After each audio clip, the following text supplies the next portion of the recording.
Assalamualaikum warahmatullahi wabarakatuh. Ikhwani wa akhwat, naltaqi maratan ukhra ma'i Zain Al-Arabiyah. Ketemu lagi sama anak Zain Arabia. Ya. Kali ini anak pengen buat konten. Kenapa sih kita wajib belajar bahasa Arab? Nah, alasannya 7 alasan ya kenapa kita harus belajar bahasa Arab. Ya, kita bahas bareng-bareng ya. Bahasa Indonesia aja biar paham, sama-sama paham. Yang pertama, keutamaan bahasa Arab amatlah jelas karena bahasa Arab adalah bahasa Al-Quran. Cukup alasan ini ilmiah yang jadi alasan besar kenapa kita harus mempelajari bahasa Arab. Keistimewaan bahasa Arab disebutkan dalam Al-Quran lebih dari 10 tempat, diantaranya pada ayat sebagai berikut. Quran surah Az-Zumar ayat 27 sampai 28 ya. Walaqad darabna lin-nasi fi hadzal Qur'an min kulli mathalin la'allahum yatadhakkarun. Qur'anan Arabiyyan ghairu dhi iwajin la'allahum yattaqun. Yang artinya, sesungguhnya telah kami buatkan bagi manusia dalam Al-Qur'an ini setiap macam perumpamaan supaya mereka dapat mempelajari ialah Al-Qur'an dalam bahasa Arab yang tidak ada kebengkokan di dalamnya supaya mereka bertakwa. Syekhul Islam Taimiyah rahimahullah pernah berkata juga, Al-Lisanul Arabi syiarul Islam wa ahlihi. Kata beliau, bahasa Arab adalah syiar Islam dan syiar kaum muslimin. Jadinya kalau kita berbahasa Arab tuh jangan malu teman-temannya, bagi pencinta bahasa Arab itu syiar itu. Kita berdakwah kepada orang non muslim, kepada orang-orang kafir.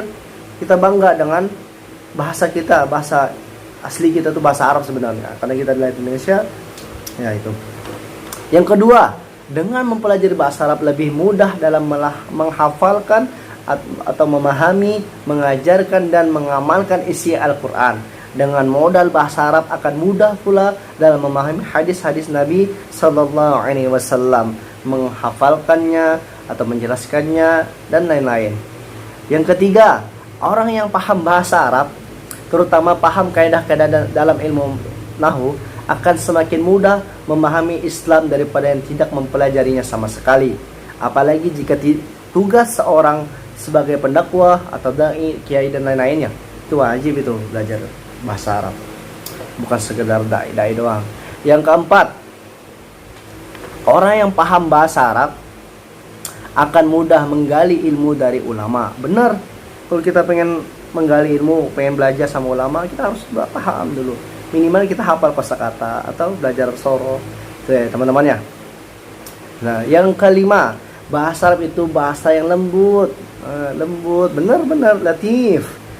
Al-lughatul arabiyyah lughatan latifatan, mengenakan hati serta menenteramkan jiwa. Benar, Anda pernah nanyain teman Anda tuh ketika inama kuntu athadas bil lughatil arabiyyah wa bainana hunaka asdiqa yajlisuna bijanibi yas'urul ni'mah katsira. Ana tanya mereka gimana bahasa Arab Ana? Enak katanya dengar. Masya Allah ya, itu yang lembut bahasa Arab itu. Masya Allah. Ibnu Katsir saat menjelaskan surat Yusuf pernah berkata yang artinya gini ya, karena bahasa Arab itu adalah bahasa yang paling fasih katanya, bahasa yang paling jelas, bahasa yang paling luas kosakatanya, yang paling banyak mengandung makna dan menenteramkan jiwa. Masya Allah. Inilah kelebihan bahasa Arab. Bangga kita tuh mempelajari bahasa Arab. Jangan malu.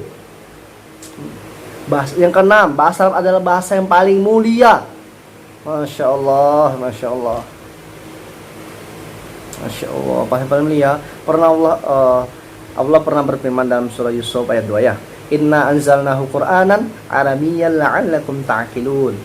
Yang artinya sesungguhnya kami menurunkan berupa Al-Quran dengan berbahasa Arab agar kalian atau kamu memahaminya. Masya Allah. Yang ketujuh, yang terakhir, bahasa Arab adalah bahasa yang lurus, yang mudah dipahami dan mudah digunakan sebagai hukum bagi manusia. Masya Allah. Ya itu, Quran Arabiyyan ghairu dhi iwajin la'allahum yattaqun. Quran surah Az-Zumar tadi ya. Al-Quran dalam bahasa Arab yang tidak ada kebengkokan di dalamnya supaya mereka bertakwa. Masya Allah.